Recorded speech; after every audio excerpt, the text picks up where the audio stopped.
Chapter 2 importance of communication. Sangeeta Kerala के किसी school में छोटे बच्चों को पढ़ाती है। वो हर साल ग्रामीण बच्चों को पढ़ाने के लिए कैंप लगाती है।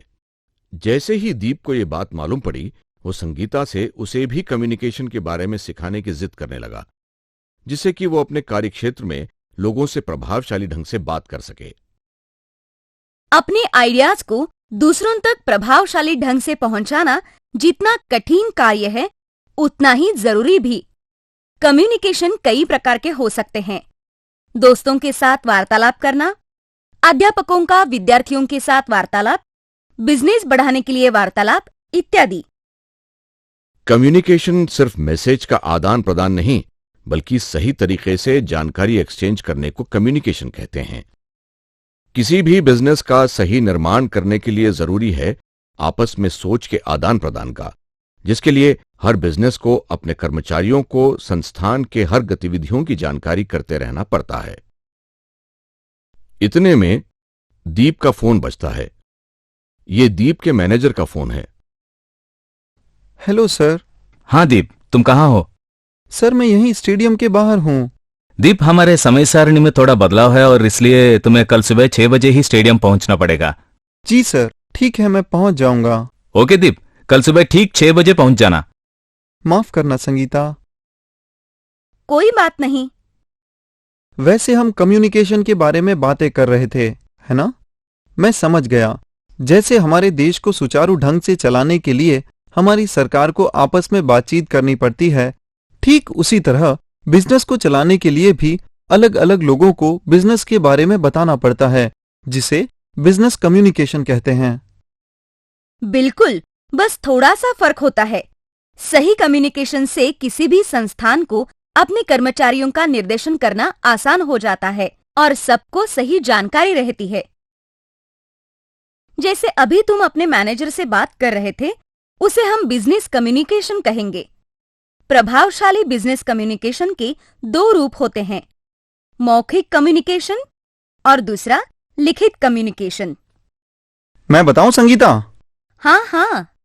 मौखिक कम्युनिकेशन औपचारिक और अनौपचारिक 2 प्रकार के हो सकते हैं। उदाहरण के तौर पर meetings, interviews, group discussion, speeches, ये सभी मौखिक कम्युनिकेशन के तरीके हैं। और मौखिक कम्युनिकेशन में कोई भी लिखित बिजनेस डॉक्यूमेंट जैसे रिटन रिपोर्ट्स, मैनुअल्स, नोटिस इत्यादि शामिल होते हैं। क्या ईमेल्स भी बिजनेस कम्युनिकेशन होते हैं? जैसे पुराने जमाने में कोई आवश्यक सूचना तार या चिट्ठी के द्वारा दी जाती थी, वैसे ही आज ईमेल्स सूचना के आदान प्रदान का एक गतिशील तरीका बन गया है। और यही कारण है कि आज बिजनेस कम्युनिकेशन ईमेल्स के द्वारा किया जाता है। वैसे बिजनेस कम्युनिकेशन के 4 और भेद होते हैं: verbal, non verbal, employment communication और रिटन कम्युनिकेशन। सभी उस तरह कम्युनिकेशन जो किसी संस्थान के कर्मचारियों से संपर्क साधने के लिए किया जाए, उसे एम्प्लॉयमेंट कम्युनिकेशन कहते हैं। इसमें निवेदन पत्र, एप्लीकेशन लेटर, रिज्यूमे, इंटरव्यू आदि सब आते हैं।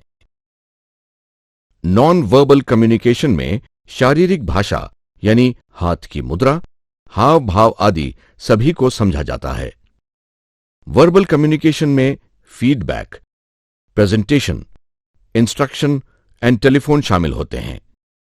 और electronic communication emails, fax, teleconferencing, voicemail आदि सभी का समावेश होता है।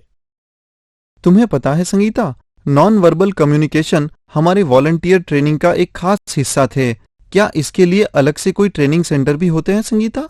हाँ दीप, ऐसे कई लोग और कई कार्यक्षेत्र होते हैं जो यही काम करते हैं। कम्युनिकेशन के आयाम और तरीके सिखाते हैं। वैसे भी अपनी सोच दूसरों के साथ बांटने के लिए जरूरी है कि उसे सही तरीके से कम्युनिकेट किया जाए, फिर चाहे वो पब्लिक स्पीकिंग हो या निगोशिएट करने के स्किल्स हो।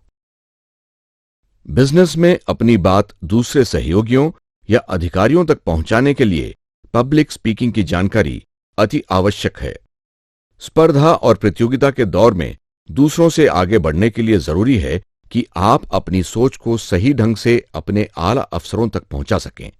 उसके लिए लोगों की भीड़ के बीच खुद को व्यक्त करने की कला आनी चाहिए, जिसे पब्लिक स्पीकिंग कहते हैं।